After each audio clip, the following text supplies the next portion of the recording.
You goddamn piece of punk-ass shit! Do not mess with that friggin' kid! If you do, I'll rip off your Por fuera parecían estudiantes comunes recorriendo los pasillos del instituto, pero lejos de las miradas ajenas, Eric Harris y Dylan Klebold estaban construyendo un plan que cambiaría para siempre la forma en que Estados Unidos miraría la violencia escolar. Ambos eran alumnos de último año en Columbine High School, en Littleton, Colorado. No eran populares, pero tampoco completamente invisibles. Eric mostraba problemas de ira y control. Dylan, una depresión profunda y una sensación constante de desconexión. En 1998 fueron arrestados juntos por robar en una furgoneta. Como consecuencia, ingresaron en un programa de desvío juvenil. Cumplieron con las condiciones y aparentaron haber superado el episodio. Sin embargo, lejos de ser un punto final, ese periodo marcó el inicio de una radicalización silenciosa. En privado, comenzaron a alimentar resentimientos, grabar videos y escribir diarios cargados de odio, fantasías de venganza y admiración por ataques previos. Durante meses documentaron meticulosamente su plan. No se trataba solo de disparar. Su objetivo era provocar una destrucción masiva sin precedentes. Adquirieron armas a través de intermediarios privados y conocidos, evitando controles de antecedentes que habrían impedido la compra por su edad. Paralelamente, fabricaron explosivos caseros con la intención de detonar bombas dentro de la escuela y en sus vehículos.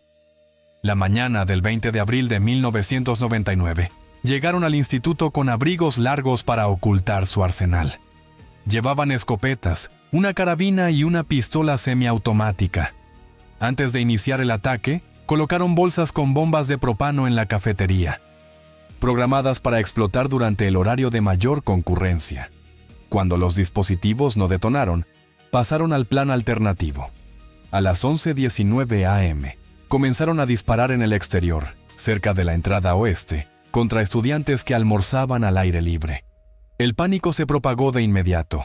Las llamadas a emergencias colapsaron las líneas mientras la escuela entraba en confinamiento. Eric y Dylan ingresaron al edificio y se dirigieron a la biblioteca, donde muchos estudiantes se habían refugiado. Dentro de la biblioteca, el horror se intensificó. Dispararon contra jóvenes escondidos bajo las mesas, hirieron a otros que intentaban huir y sembraron terror durante varios minutos. Algunos lograron escapar por las ventanas. Otros fingieron estar muertos. Mientras tanto, los atacantes intercambiaban disparos con la policía desde el interior, aunque sin un enfrentamiento directo. Dispositivos explosivos adicionales que habían colocado en distintos puntos tampoco funcionaron correctamente, evitando una masacre aún mayor. Las fuerzas policiales y equipos SWAT rodearon el campus y comenzaron una evacuación lenta y peligrosa. Docentes y alumnos permanecieron escondidos durante horas, sin saber si los atacantes seguían activos. Casi 50 minutos después del inicio del ataque, Eric Harris y Dylan Klebold se suicidaron dentro de la biblioteca. El saldo fue de 12 estudiantes y un profesor asesinados, además de más de 20 heridos. Afuera, padres desesperados aguardaban noticias sin saber si sus hijos estaban vivos. Las investigaciones posteriores revelaron la magnitud de la planificación. En sus casas se encontraron videos de despedida, escritos detallados y pruebas de que esperaban causar cientos de muertes mediante explosiones. Amigos admitieron haber notado cambios en su comportamiento, pero nadie anticipó la escala de la violencia. Al morir en el lugar, no hubo juicio. El foco se desplazó hacia las fallas del sistema, acceso a armas, detección de amenazas, protocolos policiales y seguridad escolar. Columbine se convirtió en un punto de inflexión. A partir de ese día, escuelas de todo el país revisaron simulacros, instalaron oficiales armados y redefinieron estrategias de respuesta ante tiradores activos. Con el paso de los años, Columbine dejó de ser solo el nombre de un lugar y pasó a representar una advertencia permanente. Las víctimas son recordadas anualmente y los sobrevivientes continúan relatando sus experiencias para evitar que la historia se repita. Eric Harris y Dylan Klebold no dejaron testimonio judicial, pero su ataque desencadenó décadas de reformas, debates y una vigilancia constante frente a señales que, una vez ignoradas, demostraron tener consecuencias irreversibles.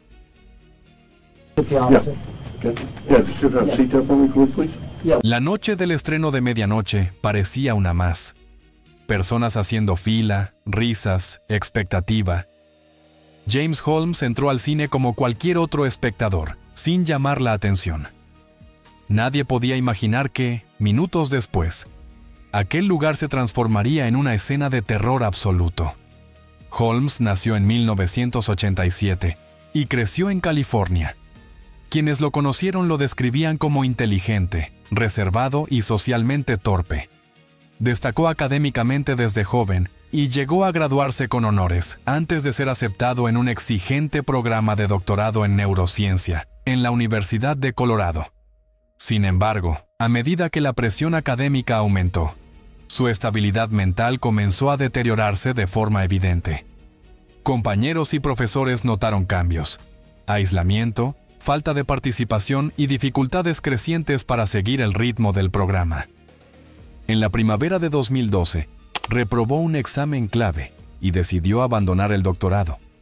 Paralelamente, ya estaba bajo atención psiquiátrica.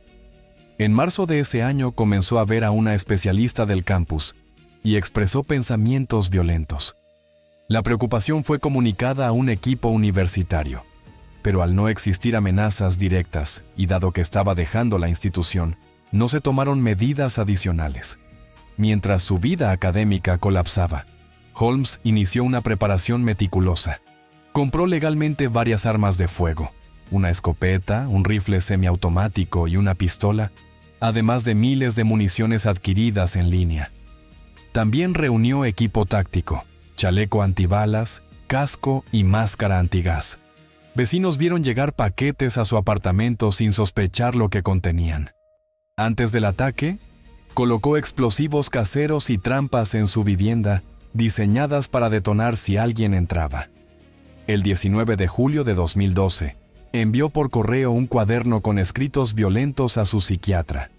El paquete no fue abierto hasta después de la tragedia. La noche del 20 de julio condujo hasta el Century 16 Movie Theater, donde se proyectaba The Dark Knight Rises. Compró una entrada, ingresó a la sala y se sentó brevemente en la primera fila. Luego salió por una puerta de emergencia que dejó abierta. Minutos después regresó, equipado con armas y protección corporal. Sin pronunciar palabra, lanzó bombas de gas al interior. Muchos pensaron que se trataba de un efecto especial. Instantes después comenzó a disparar contra el público. El pánico fue inmediato. Personas se arrojaron al suelo. Se arrastraron entre los asientos o intentaron huir a oscuras mientras los disparos resonaban sin pausa. En cuestión de minutos, decenas habían sido alcanzadas. Las llamadas al 911 saturaron los sistemas de emergencia. La policía llegó rápidamente y encontró a Holmes fuera del edificio, junto a su vehículo. No opuso resistencia y advirtió que su apartamento estaba lleno de explosivos. Los equipos antibombas tardaron horas en desactivar las trampas antes de permitir el acceso. Dentro del cine, el balance fue devastador. 12 personas muertas y más de 70 heridas, muchas de gravedad. Los servicios de emergencia improvisaron zonas de triage y utilizaron patrullas para trasladar heridos ante la falta de ambulancias suficientes. Al amanecer, el ataque ya había conmocionado al país entero. Holmes fue acusado de 166 cargos, incluyendo homicidio y tentativa de homicidio. Su defensa alegó inimputabilidad por enfermedad mental. La fiscalía respondió que el nivel de planificación demostraba plena conciencia. Tras un juicio extenso en 2015, el jurado lo declaró culpable. En la fase de sentencia no hubo unanimidad para aplicar la pena de muerte, y fue condenado a cadena perpetua sin posibilidad de libertad condicional. El cine reabrió tras remodelaciones, aunque la sala del ataque fue cerrada de forma permanente. Se levantaron memoriales y se crearon becas en honor a las víctimas. Holmes nunca ofreció una explicación clara de sus motivos. Las investigaciones apuntaron a una combinación de aislamiento, deterioro psicológico y obsesión con la notoriedad. La masacre de Aurora redefinió debates sobre salud mental, control de armas y seguridad en espacios públicos. Para los sobrevivientes, las cicatrices físicas y emocionales persisten. Y para la sociedad, quedó una pregunta incómoda. ¿Cuántas señales se pierden antes de que alguien cruce un punto sin retorno?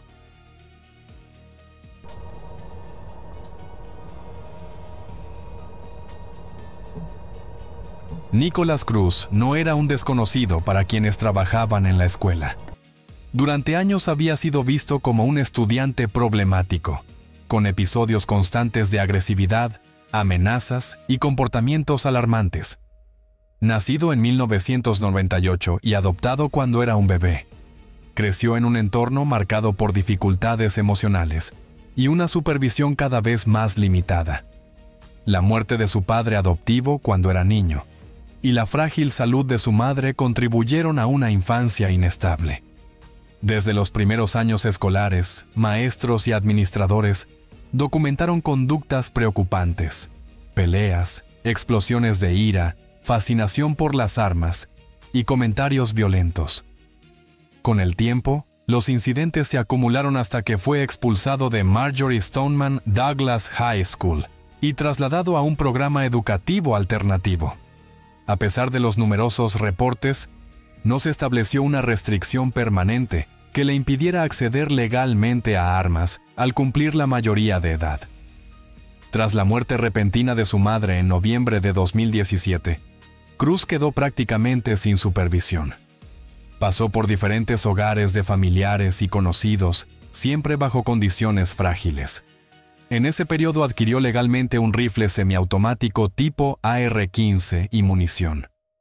Personas cercanas expresaron su preocupación por sus publicaciones en redes sociales, algunas de ellas mencionando directamente la idea de cometer un tiroteo. Varias advertencias llegaron a las autoridades, pero nunca se conectaron de forma efectiva.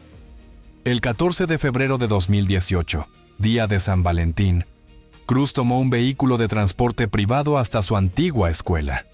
Llegó poco antes del horario de salida, cargando una mochila con el arma desmontada. Entró al edificio sin levantar sospechas. Una vez dentro, ensambló el rifle y activó la alarma de incendios, obligando a estudiantes y docentes a salir de las aulas hacia los pasillos. A medida que las personas evacuaban, comenzó a disparar a corta distancia, avanzando por los pisos del edificio 12. El sonido de los disparos se mezcló con gritos y el ruido de las alarmas. Algunos profesores lograron encerrar a estudiantes en las aulas. Otros intentaron protegerlos con sus propios cuerpos. Varios alumnos grabaron el caos con sus teléfonos mientras buscaban refugio. Las llamadas al 911 se multiplicaron. Un agente del sheriff llegó rápidamente al campus, pero no ingresó de inmediato al edificio, lo que más tarde generaría duras críticas. Mientras tanto, Cruz continuó disparando y luego abandonó el arma, mezclándose con los estudiantes que huían del lugar. Salió caminando del campus y se dirigió a una zona comercial cercana. Entró a un restaurante y luego a otro local, pasando desapercibido durante casi una hora. Finalmente fue localizado y arrestado sin resistencia. El saldo fue devastador: 17 personas asesinadas, 14 estudiantes y 3 miembros del personal, además de numerosos heridos. La noticia conmocionó al país, no solo por la magnitud del ataque, sino porque muchas de las señales previas habían sido reportadas sin lograr una intervención efectiva. Durante los interrogatorios, Cruz confesó el ataque. Los investigadores hallaron videos, mensajes y escritos que demostraban planificación y una obsesión con otros tiroteos masivos. El proceso judicial fue largo y doloroso. La fiscalía solicitó la pena de muerte, mientras que la defensa argumentó que Cruz padecía graves trastornos emocionales y del desarrollo. En 2021 se declaró culpable de todos los cargos, evitando un juicio completo. Tras semanas de testimonios de sobrevivientes y familiares de las víctimas, el jurado no logró unanimidad para imponer la pena capital. En 2022, fue condenado a cadena perpetua sin posibilidad de libertad condicional. La decisión generó indignación y frustración en muchas familias. El impacto del ataque trascendió la sentencia. Sobrevivientes lideraron movimientos nacionales por reformas legales y seguridad escolar. Florida aprobó nuevas leyes, incluyendo órdenes de riesgo extremo para retirar armas a personas consideradas peligrosas.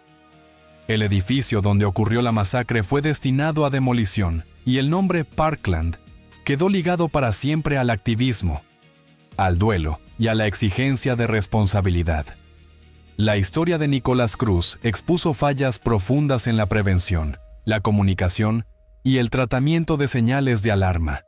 Más allá de su condena, las consecuencias de aquel día siguen presentes en las vidas de quienes sobrevivieron y en el debate permanente sobre cómo evitar que advertencias tan claras vuelvan a ser ignoradas.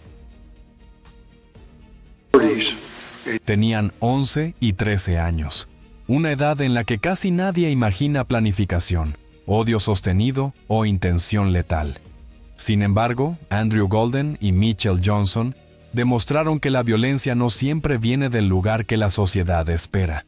En Jonesboro, Arkansas, ambos eran conocidos como chicos problemáticos, pero no como una amenaza real. Mitchell, el mayor, ya mostraba una conducta desafiante y episodios de ira. Había hablado de lastimar a otros y hecho comentarios amenazantes que muchos tomaron como provocaciones infantiles. Andrew, en cambio, era más silencioso, pero tenía una familiaridad inquietante con las armas. Provenía de una familia donde el acceso a rifles y municiones era común, y aprendió a disparar desde muy pequeño. Con el tiempo, ambos desarrollaron una relación basada en resentimiento, curiosidad por la violencia y una necesidad compartida de atención. En los meses previos al ataque, comenzaron a hablar abiertamente de hacer algo que nadie olvidaría.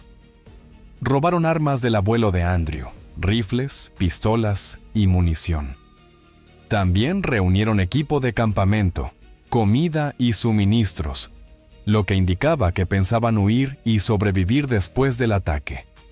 Algunos compañeros recordaron que se jactaban de que algo grande estaba por ocurrir. Hubo discusiones, amenazas verbales y señales claras de alarma. Pero su edad jugó en contra de cualquier reacción seria. Nadie creyó que dos niños pudieran ejecutar un plan de ese nivel. La mañana del 24 de marzo de 1998, lo pusieron en marcha.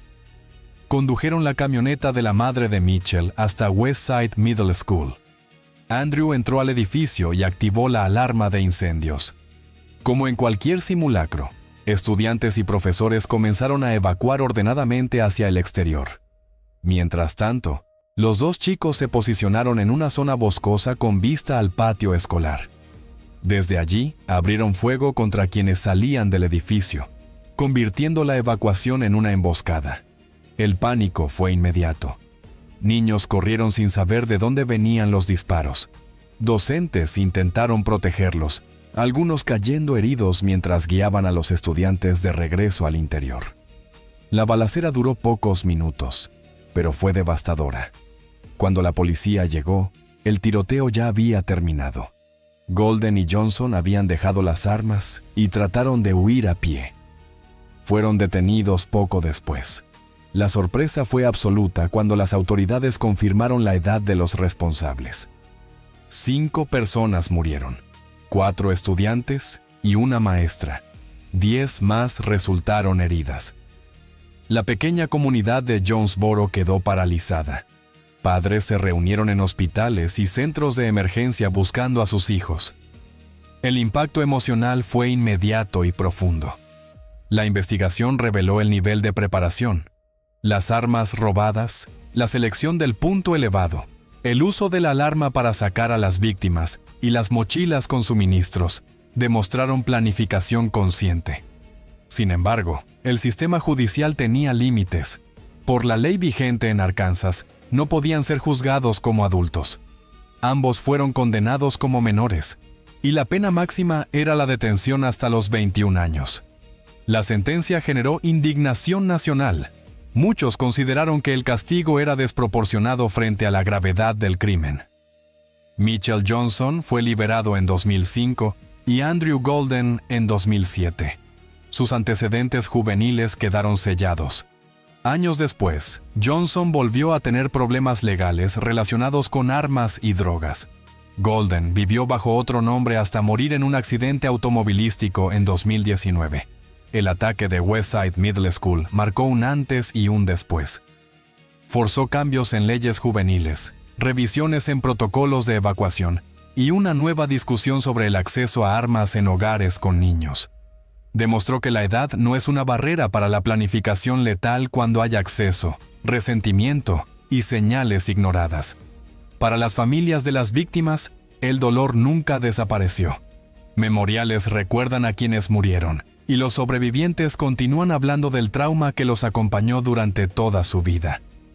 El caso de Golden y Johnson sigue siendo uno de los más inquietantes en la historia de la violencia escolar. No solo por lo que hicieron, sino por lo jóvenes que eran cuando decidieron hacerlo. Adam Lanza apenas hablaba, evitaba el contacto visual y pasaba la mayor parte de sus días encerrado en una habitación oscura dentro de la casa que compartía con su madre en Newtown, Connecticut. Para los vecinos, era simplemente un joven silencioso, casi invisible. Nadie imaginaba que su nombre quedaría ligado a una de las masacres escolares más devastadoras en la historia de Estados Unidos. Nacido en 1992, desde niño fue descrito como inteligente pero profundamente retraído. En la escuela primaria y secundaria tenía grandes dificultades para relacionarse con otros alumnos. Evitaba el contacto físico, se mostraba incómodo con los ruidos y no toleraba entornos sociales poco estructurados. Tras el divorcio de sus padres en 2009, su aislamiento se intensificó. Su padre se mudó y formó una nueva familia, mientras que su madre, Nancy Lanza, se convirtió en su único vínculo constante con el mundo exterior. Nancy intentó protegerlo y adaptarse a sus necesidades. Lo educó en casa, gestionó su ansiedad y trató de ayudarlo a desenvolverse en la vida diaria. Sin embargo, Adam fue cortando progresivamente casi todo contacto social. Al final de su adolescencia no tenía trabajo, no asistía a la universidad y no recibía visitas. Su universo se redujo a foros en línea, contenidos violentos y el acceso a las armas que su madre guardaba legalmente en la casa. Nancy era conocida como una mujer sociable y amable, pero quienes estaban cerca de la familia sabían que tenía dificultades para controlar el progresivo desapego de su hijo. Ella poseía varias armas de fuego y lo llevaba con frecuencia a campos de tiro. Con el tiempo, los investigadores descubrirían que Adam había desarrollado una obsesión por los tiroteos masivos, especialmente los ocurridos en escuelas. Analizaba cronologías, recopilaba artículos y estudiaba cada caso con detalle. En los meses previos a diciembre de 2012, su conducta se volvió aún más preocupante. Dejó de comunicarse verbalmente con su madre y comenzó a hacerlo solo mediante notas escritas. Aún así, Nancy continuó cuidándolo, sin percibir la magnitud de lo que se estaba gestando. La noche del 13 de diciembre, Adam realizó búsquedas en línea sobre ataques anteriores y organizó sus últimos movimientos. En la madrugada del 14 de diciembre, mientras su madre dormía, tomó un rifle y le disparó repetidas veces a corta distancia. Nancy murió en su cama sin oportunidad de reaccionar. Adam tomó las llaves del coche, cargó armas, municiones y cargadores, y condujo hasta la escuela primaria Sandy Hook. Eran poco después de las 9:30 de la mañana cuando llegó al lugar. La escuela había reforzado su seguridad y las puertas estaban cerradas. Adam disparó contra el panel de vidrio de la entrada y logró ingresar. El sonido de los disparos generó confusión. Algunos pensaron que algo se había caído, sin saber que el atacante ya estaba dentro del edificio. Mientras avanzaba por los pasillos, los docentes comenzaron a alertar a los alumnos. Algunos escondieron a los niños en armarios y baños, apagaron luces y bloquearon puertas. En cuestión de minutos, Adam entró en 2 aulas de primer grado y abrió fuego. Las llamadas al 911 se multiplicaron mientras la policía se dirigía al lugar. Cuando los agentes comenzaron a acercarse y las sirenas se hicieron audibles, Adam entró en un aula vacía y se quitó la vida. Desde el momento en que ingresó a la escuela hasta su muerte, pasaron menos de 11 minutos. Dentro del edificio, 20 niños y 6 adultos habían sido asesinados, muchos mientras intentaban proteger a otros. La noticia se propagó rápidamente. Padres desesperados acudieron a la escuela buscando a sus hijos. Algunos los encontraron con vida, otros recibieron la confirmación más temida. El país entero quedó conmocionado. Se realizaron vigilias en distintos estados, y los nombres de las víctimas recorrieron el mundo. Las investigaciones posteriores revelaron que Adam había estudiado minuciosamente otros ataques, pero no dejó un manifiesto ni una explicación clara. Al morir en el lugar, nunca enfrentó un juicio. Las autoridades analizaron durante meses su historial médico, su actividad digital y los fallos del entorno que permitieron la tragedia. Sandy Hook se convirtió en un símbolo nacional del dolor, del debate sobre la salud mental y del acceso a las armas. El edificio original fue demolido en 2013 y reemplazado por una nueva escuela con medidas de seguridad reforzadas. A día de hoy, el nombre de Adam Lanza sigue asociado a una pregunta inquietante: ¿cómo una vida marcada por el silencio y el aislamiento pudo desembocar en una devastación tan absoluta? Omar Mateen entró al club poco después de la última llamada, mezclándose con la multitud de la madrugada. Nada en ese instante lo distinguía del resto.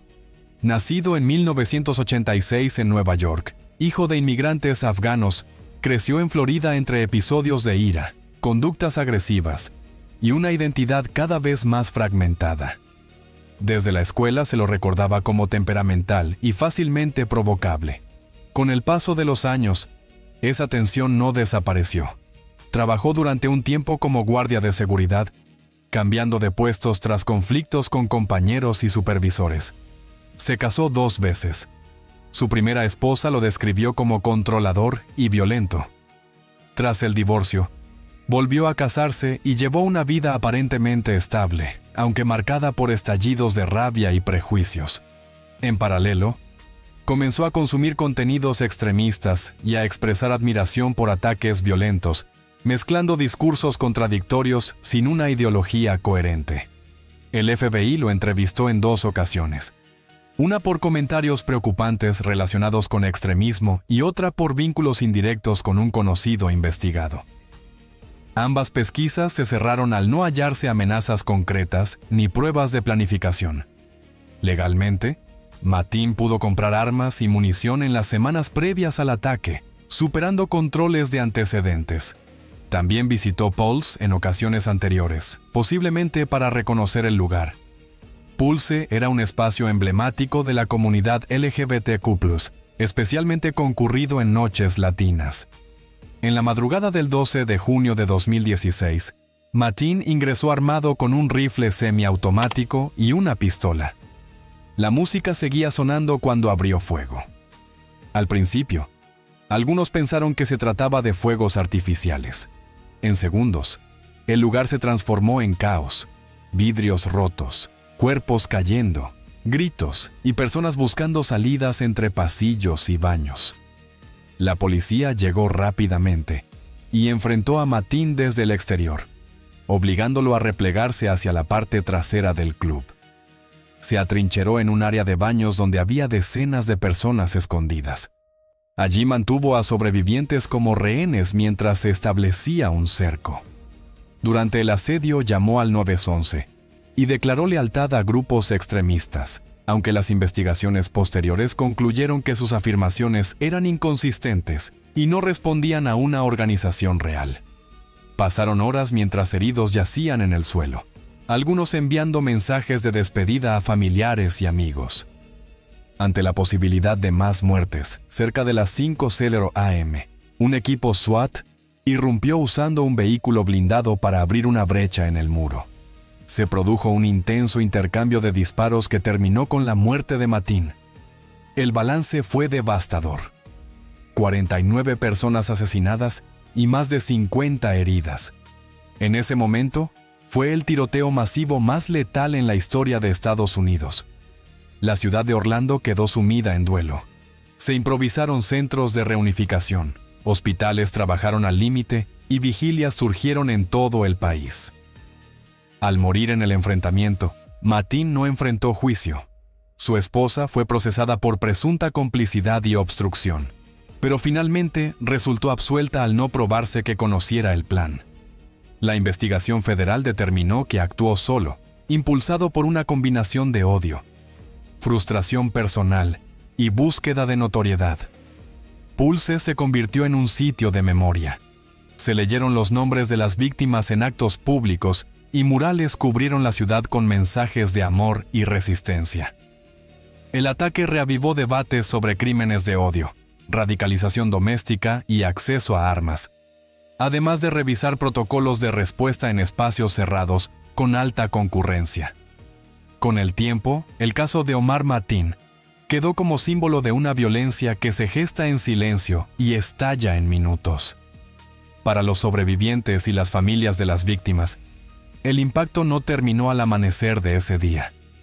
Cada aniversario recuerda la fragilidad de la seguridad y la necesidad de reconocer señales antes de que se conviertan en una tragedia irreparable. Go llegó al campus cargando años de frustración acumulada. Para muchos, había sido un estudiante discreto, casi invisible, pero internamente arrastraba una sensación constante de humillación y fracaso. Nacido en Corea del Sur en 1968, emigró a Estados Unidos siendo adulto, con dificultades para adaptarse social y laboralmente. Pasó por distintos empleos sin estabilidad y en un momento se alistó en el ejército, del cual fue dado de baja de manera administrativa. Quienes lo conocieron lo describían como reservado, socialmente incómodo y propenso a interpretar conflictos donde otros no los veían. Con el tiempo, ese aislamiento se transformó en resentimiento. En 2011 se inscribió en Oikos University, una pequeña universidad privada cristiana de orientación vocacional, con la esperanza de rehacer su vida estudiando enfermería. Sin embargo, pronto surgieron tensiones.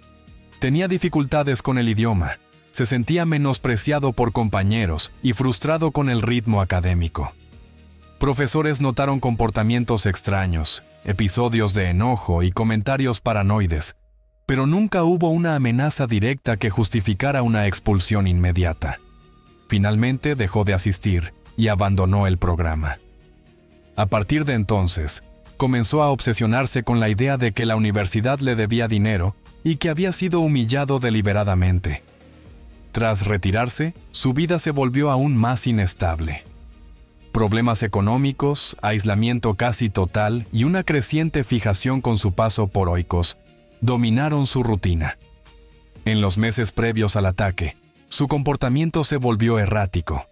Se mudó temporalmente fuera del estado, rompió contacto con conocidos y regresó a California con la convicción de que debía ajustar cuentas. El 2 de abril de 2012, armado con una pistola y munición adicional, se presentó en el campus. Ingresó al edificio administrativo y se dirigió a la recepción. Exigió que reunieran a los estudiantes en un aula. Ante la confusión, comenzó a disparar sin previo aviso. Dentro de un salón, los estudiantes intentaron esconderse bajo los escritorios o huir por las salidas traseras. Testigos afirmaron que Go se movía con frialdad, disparando a corta distancia. Los disparos resonaron por todo el edificio. Algunas personas lograron escapar y alertar a otros, mientras llamadas al 911 saturaban las líneas de emergencia. En cuestión de minutos, 7 personas murieron y 3 resultaron heridas. Las víctimas eran estudiantes y personal, muchos de ellos inmigrantes que buscaban una nueva oportunidad educativa. Tras el ataque, Go huyó en el automóvil de un excompañero. Aproximadamente una hora después, se entregó voluntariamente en un supermercado de una ciudad cercana, informando que había disparado contra personas y necesitaba hablar con la policía. Fue arrestado sin resistencia. Durante los interrogatorios, expresó sentirse burlado y discriminado por su acento y su desempeño académico. Aseguró que la universidad lo había estafado económicamente y que su violencia era una forma de venganza. Investigadores confirmaron que había adquirido el arma legalmente meses antes y que muchas de sus quejas carecían de fundamento objetivo, aunque para él se habían convertido en una obsesión absoluta. El proceso judicial fue largo y complejo. Psiquiatras evaluaron repetidamente su estado mental y diagnosticaron esquizofrenia y paranoia severa. En 2013, fue declarado incompetente para enfrentar un juicio y enviado a un hospital estatal. Tras casi 2 años de tratamiento, fue considerado apto para continuar. En 2017 se declaró no contest a todos los cargos, evitando un juicio completo. Fue condenado a 7 cadenas perpetuas consecutivas sin posibilidad de libertad condicional, más años adicionales por los intentos de homicidio. En la sala, familiares de las víctimas relataron vidas truncadas, personas que habían llegado a Estados Unidos buscando estabilidad y educación. Para algunos, la sentencia trajo alivio. Para otros, ninguna condena podía compensar la pérdida. Oikos University nunca se recuperó completamente. La matrícula cayó drásticamente y el edificio del ataque fue cerrado.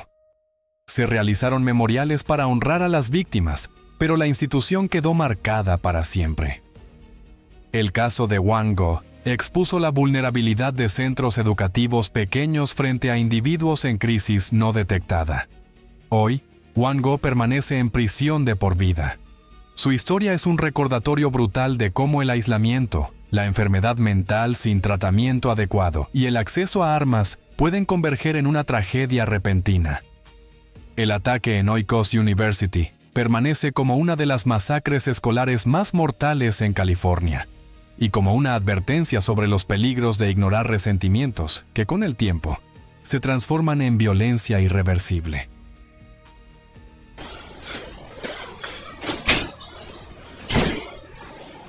Salvador Ramos pasó gran parte de su vida prácticamente desapercibido. Alternaba largas horas en línea con silencios prolongados en su habitación, aislado incluso de quienes convivían con él. Nacido en 2004 en Uvalde, Texas, creció en un entorno familiar inestable, marcado por discusiones constantes y relaciones tensas.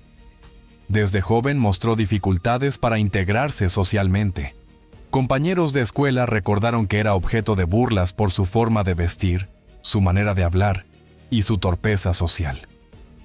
Con el paso del tiempo, dejó de asistir con regularidad a la escuela secundaria y finalmente abandonó por completo los estudios.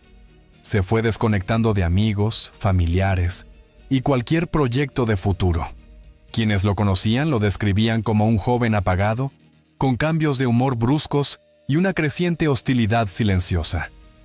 No trabajaba, no estudiaba y pasaba la mayor parte del tiempo encerrado.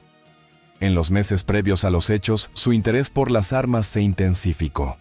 Tras cumplir 18 años en mayo de 2022, compró legalmente 2 rifles y munición en una tienda local. Publicó fotografías de las armas en redes sociales, sin emitir amenazas directas que activaran una intervención inmediata. En conversaciones privadas en línea, insinuó actos violentos, pero sin dar detalles concretos.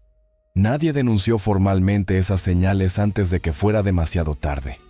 La mañana del 24 de mayo de 2022, discutió violentamente con su abuela, con quien vivía. La discusión escaló de forma inesperada.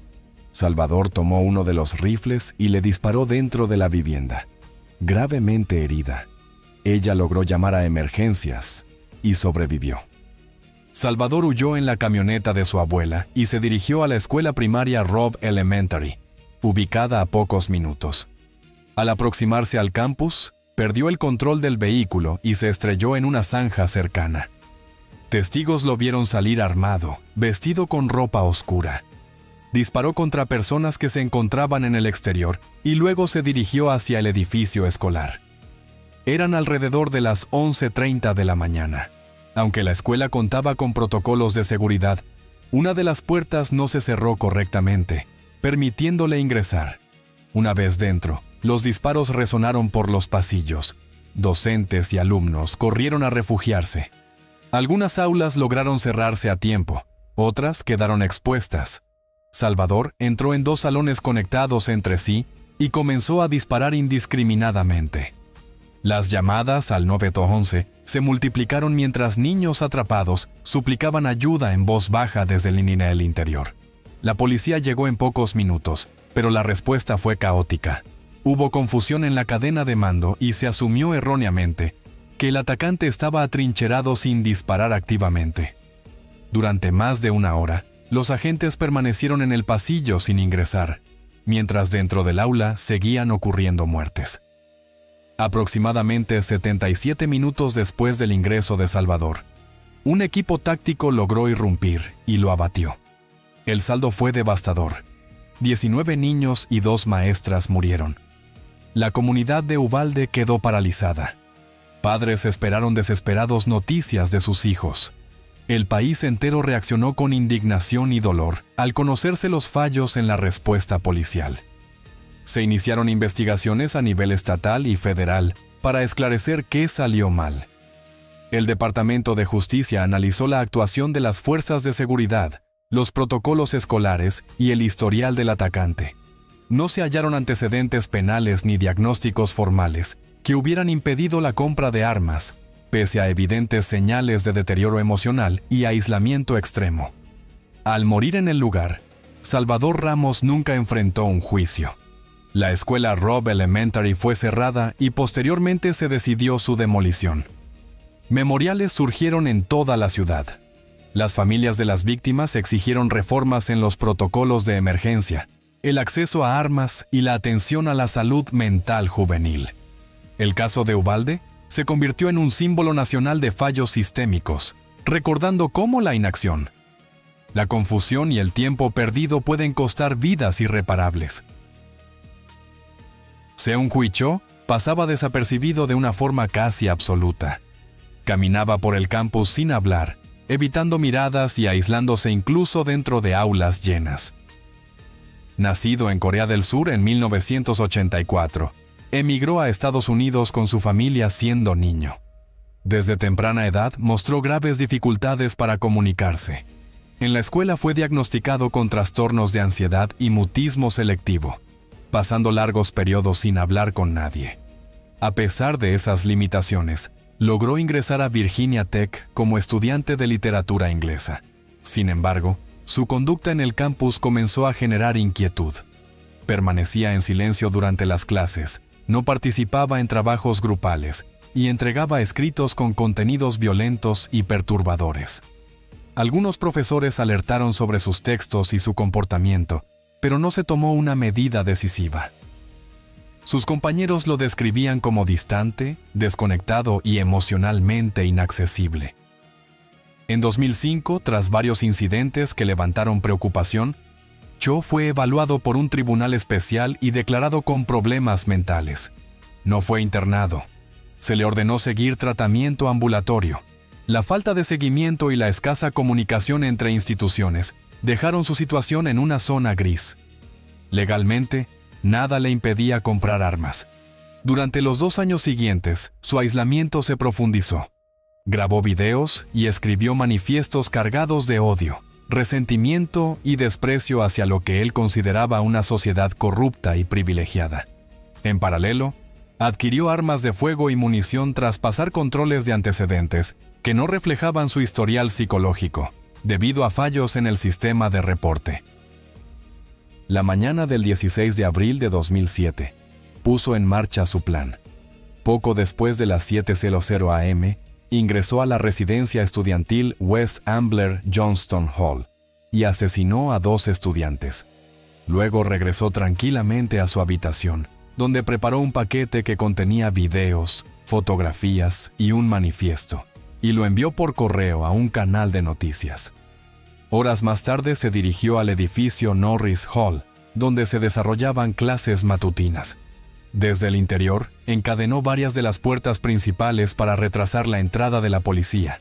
A continuación, recorrió aulas disparando contra estudiantes y profesores. Algunos intentaron bloquear las puertas con muebles. Otros saltaron por las ventanas para escapar. Profesores se interpusieron entre Cho y sus alumnos, ganando segundos vitales para que otros huyeran. Las llamadas al 911 inundaron las centrales de emergencia. Cuando la policía llegó, tuvo que forzar las entradas bloqueadas. Al ingresar a una de las aulas, encontraron a Cho muerto tras haberse quitado la vida. En total, 32 personas fueron asesinadas y 17 resultaron heridas. El ataque se convirtió en el más letal ocurrido en un campus universitario en la historia de Estados Unidos. La conmoción fue inmediata.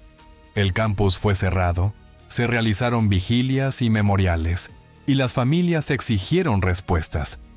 Las investigaciones revelaron una cadena de fallos, advertencias ignoradas, registros incompletos y una ausencia de protocolos claros para intervenir ante señales de riesgo. El material enviado por Cho a los medios mostraba un resentimiento profundo hacia estudiantes adinerados y figuras de autoridad, aunque no señalaba objetivos personales concretos. Al haber muerto en el lugar, Cho nunca enfrentó un juicio. El enfoque público se trasladó a la prevención. Universidades de todo el país revisaron sus sistemas de alerta, comunicación de emergencias y apoyo psicológico. Se reforzaron las leyes para asegurar que dictámenes de salud mental fueran reportados a bases de datos nacionales. Virginia Tech estableció nuevos programas de evaluación de amenazas, amplió servicios de consejería y modificó la seguridad de sus edificios. Memoriales permanentes recuerdan a las víctimas y cada año se realizan ceremonias conmemorativas.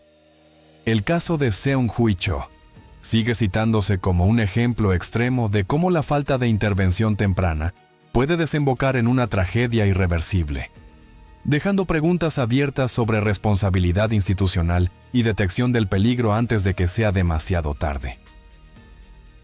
Patrick Purdy llegó al patio de la escuela en una mañana clara de enero. Durante unos segundos pasó desapercibido, mezclado con el entorno cotidiano, hasta que todo cambió de forma irreversible. Nacido en 1964, Purdy había tenido una vida marcada por la inestabilidad desde la infancia.